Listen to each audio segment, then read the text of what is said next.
누가복음 13장 22절에서 35절입니다. 제가 가지고 있는 신약성경 118면에 있습니다. 누가복음 13장 22절에서 35절입니다. 제가 가지고 있는 신약성경 118면에 있습니다. 제가 먼저 읽겠습니다.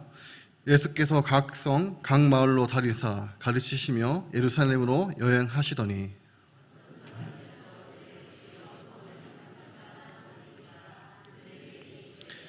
조문으로 들어가기를 힘쓰라. 내가 너희에게 이르노니 들어가기를 구하여도 못하는 자가 많으리라.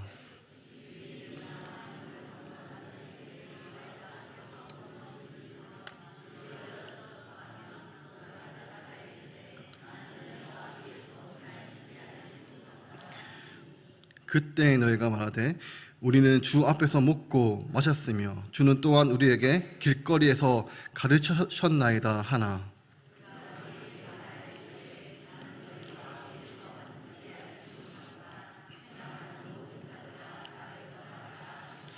너희가 아브라함과 이삭과 야곱과 모든 선지자는 하나님 나라에 있고 오직 너희는 밖에 쫓겨난 것을 볼 때에 거기서 슬피 울며 이를 갈리라.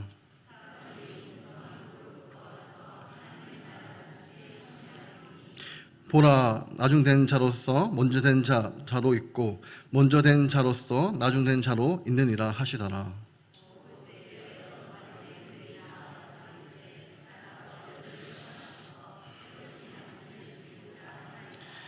이르시되 너희는 가서 저 여유에게 이르되 오늘과 내일은 내가 귀신을 쫓아내며 병을 고치다가 제3일에는 완전하여지리라 하라.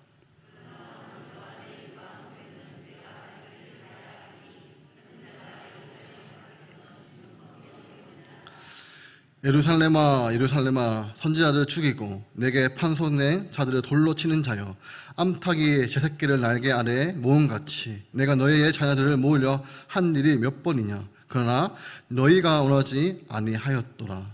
보라, 너희 집이 황폐하여 버린 바 되리라. 내가 너희에게 이르노니 너희가 주의 이름으로 오시는 이를 찬송하리로다 할 때까지는 나를 보지 못하니라 하시니라. 아멘. 우리가 계속해서 누가복음을 살펴보고 있습니다. 오늘은 13장 마지막 부분입니다. 2주 전에 예수님께서 안식일에 해당에서 18년 동안 귀신에 의해서 허리가 꼬부라졌던 펴지 못했던 한 여인을 예수님께서 고쳐주셨고, 그때 해당 장인은 분노할 때 예수님께서 이 안식일 날 가축도 불쌍해서 물을 먹게 풀어주는데 아브라함의 딸을 어떻게 사탄의 권세를 해서 풀어주지 않을 수 있느냐라고 예수님께서 말씀을 하셨습니다.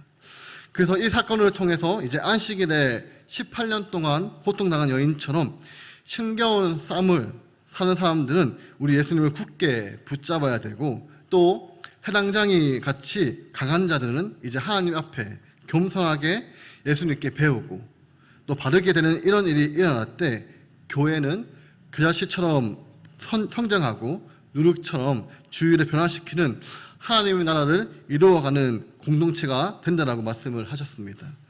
오늘 우리가 살펴보게 된 오늘 말씀은 많이 무거운 주제를 다룰 수가 있는데, 오늘 본문 22절부터 시작해서 30절까지는 한 사람이 예수님께 질문을 하고 이 질문에 대해서 예수님의 답변이 기록이 되어 있습니다.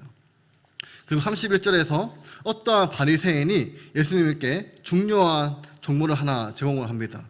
그것은 바로 헤롯 왕이 당신을 죽이려 하니까 빨리 여기서 떠나십시오 라고 이야기할 때, 그때 예수님께서 보여주었던 반응들이 오늘 본문에 기록이 되어져 있습니다. 이제 22절을 보시면 예수님께서 각 성 그리고 각 마을로 다니고 계십니다. 이 누가복음 9장 51절부터 19장 마지막 정도 부분까지는 예수님께서 이 갈릴리에서 예루살렘으로 가는 여정을 기록을 하고 있는 말씀입니다. 즉 갈릴리에서 예루살렘을 가시는 여정 가운데 가르쳤던 말씀 그리고 행하셨던 사건들을 이제 기록을 하고 있습니다. 근데 지금 22절에서 한 번 더 그 사실을 우리에게 알려주고 있습니다. 지금 예수님께서 각 성, 각 마을로 다니신다라고 지금 예수님은 일용 중에 계십니다. 그런데 지금 두 가지 일을 하고 계십니다. 먼저는 예수님은 가르치고 계시고 그리고 여행을 하고 계시는데 그 목적지가 바로 예루살렘이라는 것입니다.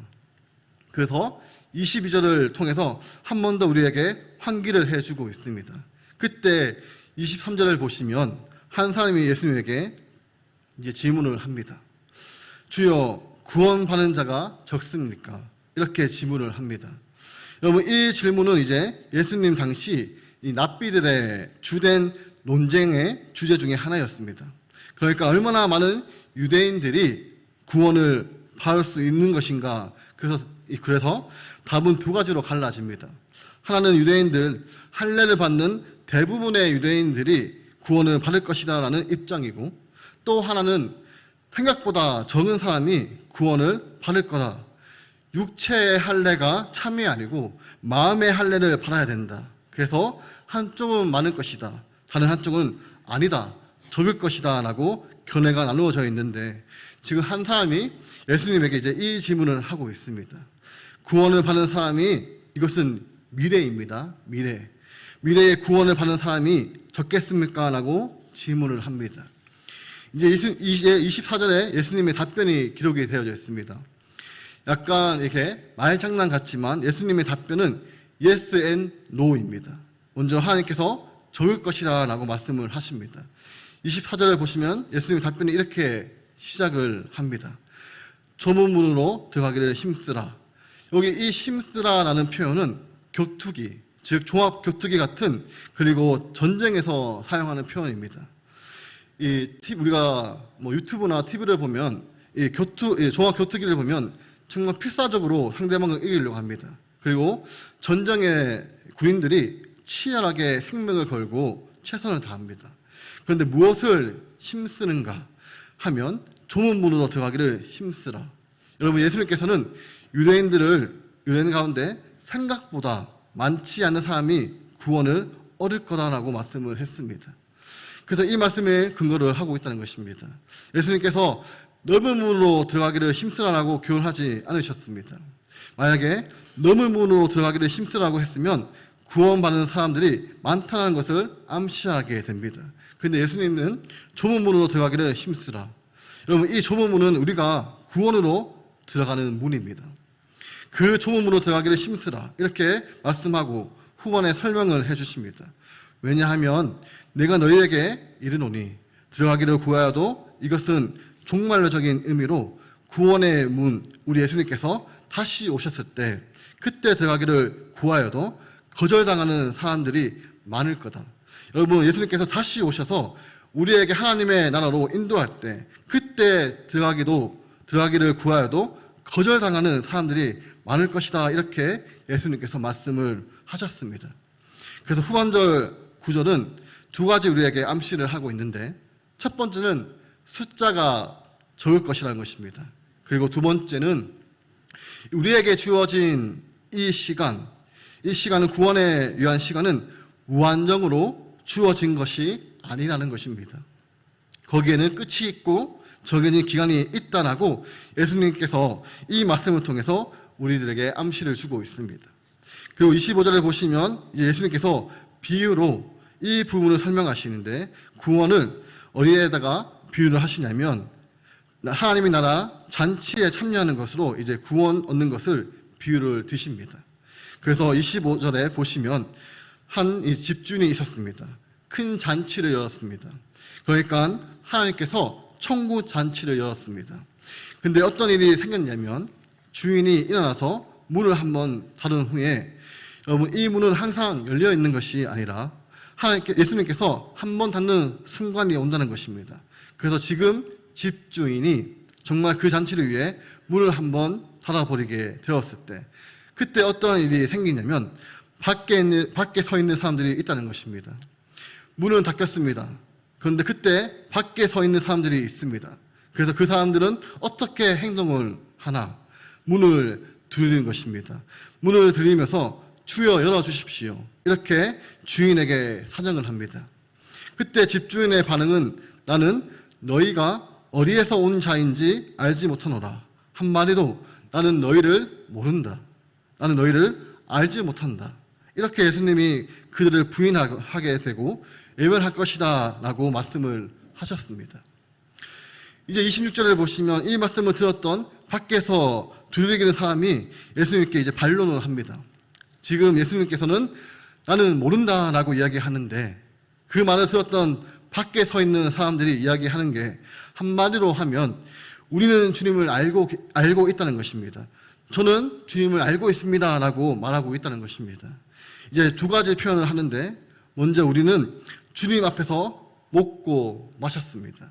여러분 고대나 지금이나 이 친밀한 관계를 나타낼 때 나 그 사람 안다라고 표현할 때 그 사람하고 자주 밥 먹는다라고 이야기합니다. 이제 예수님을 향해 그들이 이야기합니다. 아니 주님, 우리가 주님 앞에서 함께 먹고 마셨지 않습니까? 그리고 두 번째 이야기합니다.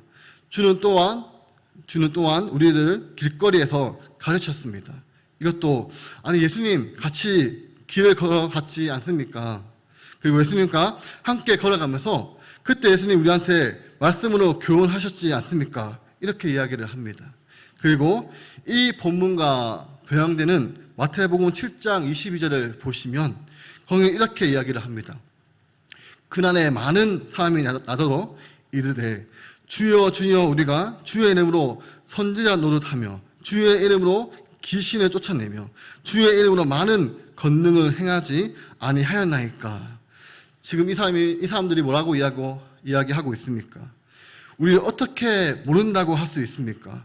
그게 무슨 말씀이십니까? 아니 우리가 주님의 이름으로 선지자 노릇, 즉 말씀을 가르치고 주님의 이름으로 귀신도 쫓아내고 그리고 주님의 이름으로 많은 기적들도 행했는데 우리를 모르신다니 이게 무슨 말씀이십니까? 이렇게 반론을 제기하게 됩니다. 그때 27절을 예수님께서 반응을 보이십니다. 내가 너희에게 말하여 이르되 한 번 더 강조하십니다. 나는 너희가 어디서 왔는지 알지 못하노라. 나는 너희를 알지 못한다. 어디서 왔는지 알지 못한다라고 예수님께서 부인하시며 외면을 하고 계십니다. 그리고 27절을 보시면 마지막에 나를 떠나가라. 이 말씀은 추망에 대한 선언입니다. 여러분 고대 재판을 통해서 죄가 밝혀지게 되면 그는 추망을 당하게 됩니다. 그래서 나를 떠나가라. 지금 예수님께서 모른다라고 하시고 추망을 선언하는데 이 사람들은 알고 있다고 이야기하고 있고 그 중간에 기록을 하고 있습니다. 해악하는 모든 자들아, 예수님은 그들을 향해 너희는 나와 함께 밥을 먹었고 나한테 배웠던 사람이고 그리고 내 이름으로 사역을 했던 사람이라 하지 않으시고 이것은 그 사람들의 주장이었고 예수님은 그들을 향해 해악하는 모든 자들아라고 그들을 규정하고 있다는 것입니다. 그래서 그들을 외면하시고 그들을 추모하게 됩니다. 그리고 28절을 보시면 제일 마지막에 보시면 너희는 밖에 쫓겨난 것을 볼 때 거기서 슬피 울며 이를 갈리라. 여러분 이것을 원문으로 보면은 제일 마지막 표현이 앞에 등장을 하게 됩니다. 그래서 거기서 슬피 울며 이를 갈 것이다. 언제? 그들이 봅니다. 아브라함과 이삭과 야곱과 모든 선지자가 하나님 나라에서 그 천국의 풍성함을 누리고 있을 때 그것을 볼 때 그들은 거기서 슬피 운다. 이것은 무엇이냐면 절망적인 후회입니다. 모든 가능성이 사라져 버린 다시는 돌이킬 수 없는 후회를 나타내는 표현이고 이를 간다는 것은 주님을 향한 적개심과 분노를 표현하고 있는 것입니다. 그들은 절망적인 후회와 주님을 향한 그 적개심과 분노에 사로잡혀서 결국은 지옥의 삶을 그들이 살게 될 거다라고 예수님께서 말씀을 하고 계십니다. 성도 여러분, 지금 너무나도 대조적이지 않습니까? 밖에 드리고 있는 사람들의 자기 이해와 지금 예수님께서 그들을 향해 가지고 있는 이해 사이에 너무나 큰 갭이 존재하고 있습니다. 지금 밖에서 드리는 사람들은 자기는 예수님을 알고 있는 사람이라고, 예수님은 나와 같이 밥을 먹는 사이고, 같이 길을 걸어가서 그분에게 말씀을 배운 사람이고 나는 주의 이름으로 얼마나 많은 봉사를 한 줄 알아라고 이렇게 이야기를 하는데 정작 예수님은 너희는 행악하는 자들이라고 말씀을 하고 있다는 것입니다. 그리고 그들을 향해 나는 너희를 모른다라고 부인하시고 추앙하시고 그래서 그들은 이를 가며 슬피 우는 그런 삶의 모습들을 그는 살게 된다는 것입니다. 그러면 이 행악하는 자들이라는 말씀의 뜻은 무엇이냐면 마태복음 7장 21절을 보시면 행악하는 자들이라는 것을 풀어서 설명을 해주십니다. 우리 함께 읽어보겠습니다. 7장 21절입니다. 나도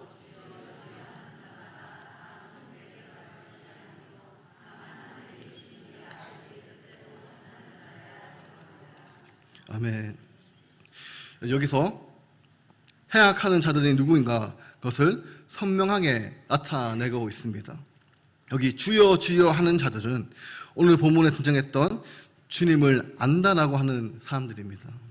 같이 식사도 했고 길을 같이 걸었고 말씀을 듣기도 하고 주님의 이름으로 많은 사역도 감당했던 자들. 그런데 그들이 다 천국으로 들어간 것이 아니고 다만 하늘에 계신 내 아버지의 뜻대로 행하는 자 그들이 들어갈 것이다 라고 예수님께서 말씀하고 계십니다. 그럼 오늘 주신 말씀의 교훈은 무엇입니까? 여러분 이제 유대인들 가운데 누구만이 구원에 참여할 수 있나? 아버지의 뜻대로 행하는 자들. 이것이 무엇이냐면 조문문으로 들어가기를 힘쓰는 삶입니다. 아버지의 뜻대로 행하는 자들이 바로 구원을 얻게 될 것이고 그들은 소수일 것이다 라고 예수님은 말씀을 하셨습니다. 이제 조금 두려운 질문인데요. 이제 우리들에게 초점을 맞추어서 여러분 오늘날 이것은 유대인들을 어떻게 보면 교회 다니는 분들로 해당이 될 수가 있습니다. 여러분 예수님을 믿는 공동체, 교회 속에 있는 사람들 중에 얼마나 많은 사람들이 구원을 받을 수 있겠습니까? 여러분 두 가지 입장이겠죠. 하나는 교회를 다니는 사람들은 모두가 다 구원을 받을 거야 라는 입장이 있을 것이고 또 하나는 생각보다 적을 거야 라는 입장이 있을 수가 있습니다. 그런데 오늘 말씀은 우리에게 후자 쪽의 입장으로 교훈을 하고 있습니다.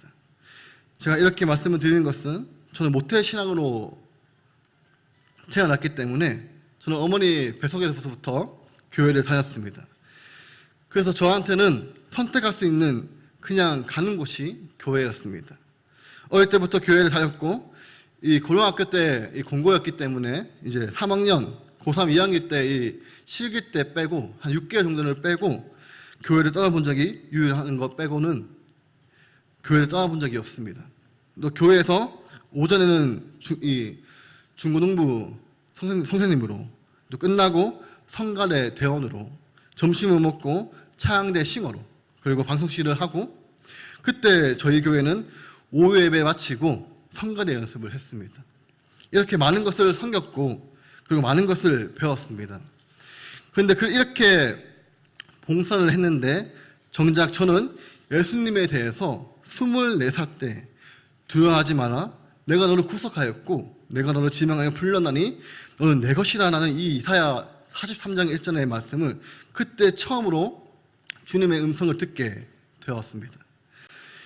여러분 오늘 첫 번째 던지는 질문입니다. 여러분이 예수님을 알고 있다고 이야기하시는데 과연 예수님은 여러분을 향해 어떻게 말씀을 하실까? 여러분 예수님이 여러분을 향해 내가 너희를 알고 있다라고 말씀을 하실까? 저는 이 선언을 24살 때 되어서야 주님부터 듣게 되었습니다. 예수님을 내 삶의 구세주와 주인을 모셔서 태어났을 때부터 들었던 이야기지만 주님의 십자가의 죽으심이 나의 죄를 위한 것이다 라는 것을 비로소 알게 되었습니다. 그리고 예수님의 부활은 나에게 새로운 삶을 허락하신 거구나 라는 것은 저는 그때 알게 되었습니다. 그리고 그때서야 비로소 그렇게 20년 동안 교회를 다니면서 성경을 듣고 기도했던 많은 시간이 있었지만 그때서야 비로소 저는 하나님과 저의 삶에 세상에 줄 수 없는 평안을 맛보았고, 그리고 하나님과 저 사이에 사랑의 교제가 시작이 되었습니다. 그래서 기도하면 제 마음의 모든 고민과 혼란들을 그분에게 표현하게 되면 그때 하나님께서 나를 향한 자신의 뜻이 무엇인지를 알게 하셔서 이제는 내 삶이 내 뜻이 아니라 바로 우리 아버지께서 가르쳐 주신 그 뜻에 맞추어 가는 삶을 그때서야 비로소 시작을 할 수가 있었습니다. 제가 이런 말씀을 드리는 것은 어쩌면 아마 성도님들 가운데 오랜 시간을 교회를 다녔지만 예수님을 통해 막힌 담이 사라지고 하나님과의 화해가 시작되고 회개의 합당한 열매를 맺어서 내 삶이 내 뜻이 아니라 하나님의 뜻에 맞추는 이 삶이 빠져버리는 그저 교회에서 여러 가지 봉사를 열심히만 하시는, 즉 종교적인 행위만 있으면 어떻게 되시나 바로 문 밖에 두리는 사람처럼 외면당하고 추망당하고 슬피 우며 이를 가는 주인공이 우리가 될 수가 있다는 것입니다. 그래서 오늘 말씀을 통해서 주님이 우리에게 주시는 교훈은 무엇이냐면 바로 오늘이라는 이 시간, 오늘 여러분 이 시간이라고 여러분 결단해서 내 삶을 조문으로 들어가기를 결단하셔야 된다는 것입니다. 여러분 우리가 갖고 있는 능력으로, 우리가 갖고 있는 실력으로 가지고 조문으로 들어간 것이 아닙니다. 아까 전에 김영래 권사님께서 기도하신 것처럼 이 조문으로 들어간 것은 유일한 길은 십자가에 피 흘려 주신 예수님을 내 삶의 구세주로, 그분의 죽음이 나를 위한 죽음이라는 것을 받아들일 때 비로소 하나님과 나 사이에 예수 그리스도로 말미암아 막힌 담이 사라지고 그래서 그 조문으로 들어갈 수 있게 되는 것입니다. 그래서 내 삶에 하나님의 영이 성령 하나님께서 들어오셔서 이제는 내가 하나님을 내 아버지로, 육신의 아버지는 돌아가셨지만 천지의 주제이신 나를 만들고 이 땅 가운데 나를 불러주신 나의 삶의 참된 주인이시고 나의 참부모이심을 저는 느낄 수가 있었고 확신을 가지게 될 수가 있었습니다.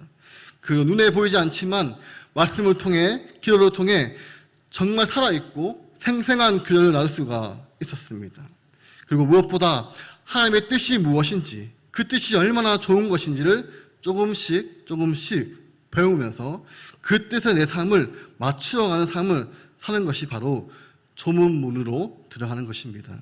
그래서 이 삶이 내 것이 될 때 우리는 하나님이 주시는 풍성한 구원을 내 것으로 누릴 수가 있다는 것입니다. 근데 여러분 중에 그런 생각을 하실 수가 있을 것 같습니다. 그렇다면 하나님의 나라의 미래는 부정적인가? 소수의 사람밖에 들어갈 수 없나? 이 질문에 대해서 29절은 그렇지 않다는 것입니다. 한편으로는 소수의 사람들이 들어가지만 그러나 하나님의 나라의 미래는 희망적이라는 것입니다. 이제 29절을 보시면 사람들이 동서남북으로부터 와서 하나님의 나라의 잔치에 참여하느니, 여러분 당연하게 생각했던 유대인들 중에는 생각보다 적은 사람들이 참여하겠지만 누가 그 자리를 채우나 동서남북으로부터 오는 수많은 사람들이 하나님 나라 잔치에 참여하게 될 거라는 것입니다. 여기 동서남북 온 사람들은 누구냐? 이사야 43장 5절과 6절입니다. 이것은 선지자들의 꿈이었습니다. 이 5절과 6절입니다. 두려워하지 마라. 내가 너희와 함께하여 내 자손은 동쪽에서부터 오게 하며 서쪽에서부터 너를 모을 것이며, 6절 내가 북쪽에서 이르기를 내놓으라. 남쪽에 이르기를 가두어 두지 마라. 내 아들들을 먼 곳에 이끌며 내 딸들을 땅 끝에서 오게 하며. 지금 하나님께서 내 자식들을 내어놓으라고 동서남북부터 향해 선언하고 계시고 있습니다. 그래서 그들이 몰려올 것이라는 것입니다. 주님께서 말씀을 하셨습니다. 동서남북에서 오는 수많은 사람들이 하나님 나라의 잔치에 참여하게 된다는 것입니다. 근데 지금 누가복음의 이 흐름 속에서 누구도 포함이 되냐면 2주 전에 살펴본 이 18년 동안 한 번도 허리를 펴지 못했던 여인, 여러분 그 여인은 사람들이 볼 때 하나님 나라의 잔치에 참여할 수 없는 사람처럼 보였습니다. 그렇지만 그 여인이 하나님의 놀라운 구원을 제일 먼저 체험을 했습니다. 그래서 하나님의 나라의 잔치는 우리들의 생각과 기준과는 예상과는 전혀 다른 일들이 일어나게 될 것입니다. 그래서 30절로 마무리가 됩니다. 보라, 나중된 자로서 먼저 된 자도 있고 먼저 된 자로서 나중된 자가 있느니라. 이렇게 예수님은 선언을 하셨습니다. 이제 31절부터 두 번째 질문인데 31절에 보시면 그때 어떤 바리새인이 나와서 앞에서 이야기한 것처럼 헤롯이 죽으려 합니다라고 이제 이야기를 합니다. 근데 32절을 보시면 예수님의 답변입니다. 너희는 가서 저 여유에게 말해라. 여러분, 헤롯 왕이 죽인다고 할 때 예수님의 생명을 좌지우지할 수 있는 놀라운 이 권력자라고 주장하지만 예수님은 헤롯을 지금 저 여유에게 이야기하라라고 말하고 있습니다. 이 이야기를 들으면 통쾌한 것은 이 헤롯이 세례 요한을 죽였기 때문입니다. 자기는 절대적인 권력을 가졌다고 하지만 예수님은 여우라고 불렀습니다. 여기 이 여우는 교활하게 작은 존재를 나타내는 표현입니다. 그리고 어떠한 사람인가 당시 자기 스스로 자신을 타자라고 생각하지만 실상은 작은 인물로 불과하는 사람을 때로는 부정적으로 묘사할 때 여우라고 불렀습니다. 여러분, 헤롯은 스스로 자기를 사자라고 이야기를 하지만 예수님은 이야기합니다. 저 여우에게 이야기해라. 여러분, 언제나 세상은 똑같습니다. 세상은 우리를 향해 사자처럼 자기를 사자라고 이야기를 하지만 그들은 하나님의 위대하심에 비추어 보면 그들은 여우에 불과한 존재입니다. 그러면서 예수님의 선언이 나옵니다. 오늘과 내일은 내가 귀신을 쫓아내며 병을 고치다가 제3일에는 완전하여 지리라. 그러니까 오늘과 내일은 하나님께서 예수님에게 허락하신 그 짧은 기간 동안에는 이것은 예수님의 공생애를 나타내고 있습니다. 그리고 예수님은 무엇을 하시냐면 내가 귀신을 쫓아내고 병을 고친다. 이것은 예수님의 사역을 나타내고 있습니다. 그러므로 하나님께서 예수님에게 맡기신 그 일이 아무리 헤롯이 죽이려고 하는 위협적인 상황이라 할지라도 나에게 주어진 시간 동안 하나님이 나에게 맡기신 그 사역을 감당하겠다는 것입니다. 그리고 제3일은 그 사역이 끝나고 제3일에는 내가 완전하여 질 거다. 여기 완전하여 질 거라 헬라어로 이 텔레이무마이라는 뜻은 목적이 이루어지는 것입니다. 여러분, 제3일에는 완전하여 지리라 수동태입니다. 바로 예수님을 향한 하나님의 놀라운 뜻이 성취될 것이다. 제3일에는 예수님을 향한 하나님의 뜻이 완전해지는 성취되는 일이 일어날 것이라는 것입니다. 이것이 바로 부활을 암시하고 있는 말씀입니다. 그리고 33절에 그러나 오늘과 내일과 모레는 내가 갈 길을 가야 하리라. 즉 우리 식으로 말한다면 나는 가야 한다. 하나님이 허락하신 시간 동안 하나님이 맡기신 일을 어떠한 위협에도 불구하고 나는 가야 한다는 것입니다. 이 말씀은 앞에 나오는 32절과 한 짝을 이루는 말씀입니다. 이것은 이제 예수님을 따르는 우리가 가져야 될 고백입니다. 나에게 주어진 사항이 어떠할지라도 하나님이 주시는 이 짧은 인생 동안 하나님이 맡기신 사명을 기꺼이 감당할 것이다 라는 이 고백을 하시기를 소망합니다. 여러분, 정말 하나님이 주시는 이 짧은 인생 동안 하나님이 맡기신 사명을 나는 기꺼이 감당할 것이다. 정말 간절하게 고백할 수 있는 우리 성도님 되시기를 소망합니다. 그리고 여러분, 그 예수님을 향한 하나님의 뜻은 어떻게 이루어지냐면 선지자가 예루살렘 밖에서 죽은 법이 없다라고 말씀을 하고 있습니다. 지금 예수님은 자신을 선지자로 바뀌면서 여러분 제3일에 그분이 완전해진다는 것이 무엇입니까? 예루살렘에서 그분의 죽는 것이 바로 완전해지는 길이라는 것은 우리에게 암시하고 있습니다. 이제 34절과 35절을 예루살렘에 대한 이야기로 이제 마무리가 됩니다. 여러분, 이스라엘 백성들에게는 이 예루살렘은 가장 거룩한 도시입니다. 하나님께서 거하시는 곳, 그리고 하나님 역사의 중심지가 바로 예루살렘입니다. 그런데 다시 한번 33절을 보시면 예수님께서 지금 예루살렘이 어떤 곳이냐라고 말씀하고 있습니까? 예루살렘아 바로 선지자를 죽이는 곳으로 말씀하고 있습니다. 그리고 34절을 보시면 예루살렘아 예루살렘아 지금 예수님께서 탄식을 하고 계십니다. 선지자를 죽이고 내게 파송된 자를 돌로 치는 자여. 앞에 나왔던 예루살렘 밖에는 선지자를 죽이는 법이 없다라고 말씀을 하시는 예수님께서 풀어서 설명을 하고 있습니다. 지금 예루살렘이 선지자를 어떻게 대했는지 말씀하고 계신다는 것입니다. 지금 선지자를 죽이고 내게 파송된 자들을 돌로 치는 자라고 말씀하고 있습니다. 그런데 주님은 예루살렘을 향해 어떠한 마음을 갖고 계십니까? 암탉이 제 새끼를 날개 아래 모음같이 내가 너희의 자녀를 모으려 한 일이 몇 번이냐. 여러분, 하나님께서는 이 배역한 예루살렘을 정말 우리 주님은 사랑하셨습니다. 정말 긍휼히 여겼습니다. 그런데 그들의 반응은 그러나 너희가 원하지 아니하였도다. 그러나 하나님의 놀라운 인내와 긍휼을 끝까지 외면합니다. 그리고 35절에 보시면 예수님께서 예루살렘 미래에 대해서 선언을 하십니다. 보라 너희 집이 황폐하 버린 바 되리라. 이것은 AD 70년에 예수님부터 40년이 지난 후에 문자적으로 성취되어집니다.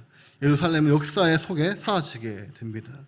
그리고 내가 너희에게 이르노니 너희가 주의 이름으로 오시는 이를 찬송하리로다 할 때까지는 이것은 예루살렘의 입성이 아니라 예수님이 다시 오시는 날입니다.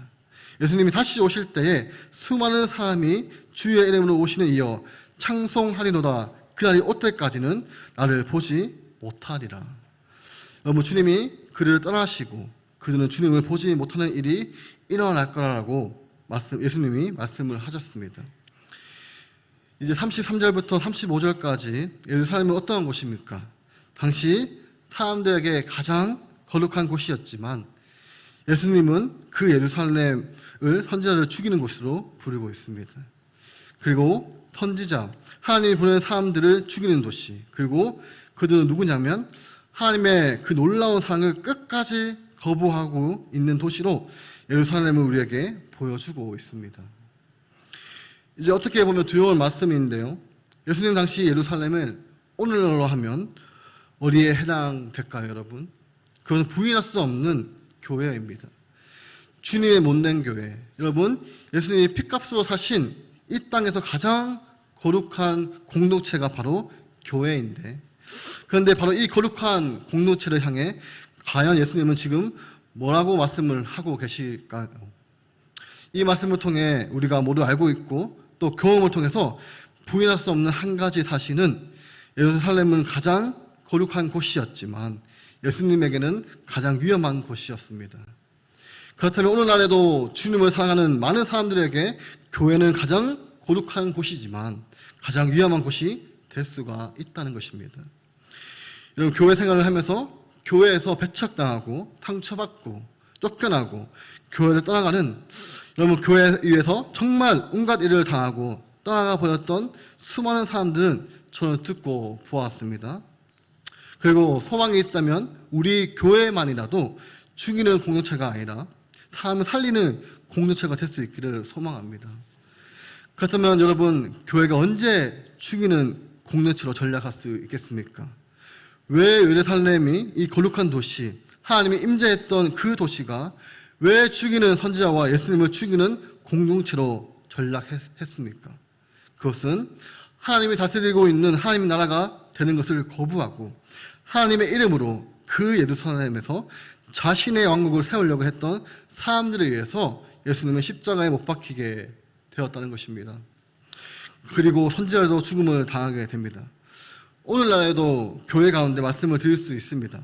교회 가운데 주님의 이름으로 자신의 왕국을 세우려고 하는 사람들에 의해서 얼마나 많은 사람들이 고통을 받고 상처를 받고 떠나갔는지 저는 얼마 전에 충무를 통해서도 이야기를 들었습니다.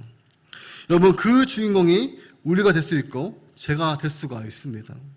그러므로 교회는 주님께 순종하는 공동체이지, 교회 모임 안에서 내가 기분이 좀 안 좋으면 내 감정을 쏟아내고 내 생각이 맞다고 생각하며 굽히지 않는, 교회가 내 뜻을 따라 순종하는 공동체가 아니라는 것입니다. 그리고 교회가 크고 작은 모임 속에도 조금만 모임이 잘 되면 그 모임 안에 왕이 등장을 하게 됩니다. 그리고 그 사람의 눈밖에 나면 설 자리가 없어지는 일들이 교회 속에 끊임없이 발생하고 있습니다. 여러분, 교회는 가장 거룩한 곳이지만 교회는 헌신된 성도들에게 가장 큰 위험이 될 수 있는 공동체가 될 수가 있습니다. 그러면 교회는 어떻게 해야 합니까? 우리 예수님은 어떻게 하셨습니까? 가장 위험한 자신을 죽였던 이 예루살렘을 예수님은 포기하지 않고 끝까지 사랑하셨습니다. 그리고 그들을 위해서 자신을 내어주셨습니다. 그래서 예수님은 어떻게 하셨습니까? 그 하나님 날개 아래서 바로 자신을 죽였던 그 예루살렘을 다시금 모을 수 있는 길을 열어주셨습니다. 앞으로 여러분들이 신앙생활을 하면서 가장 싱거운 싸움은, 죄송한 말씀이지만 교회 가운데 일어날 수가 있습니다. 세상보다 더 견디기가 힘든 그 아픔과 갈등과 싸움이 교회 속에 일어날 수 있습니다. 그때 이것을 끝까지 견딜 수 있는 성도님이 되셔야 합니다. 이런 부조리에 정말 포기하고 쓰러져 버린 사람이 아니라 이런 부조리 가운데서 기꺼이 견뎌낼 수 있는 사람들로 이 아픔을, 상처를 가지고 예수님처럼 바로 그들을 향해 탄식하고 그들을 사랑하고 포기하지 않는 사람들이 되시기를 소망합니다.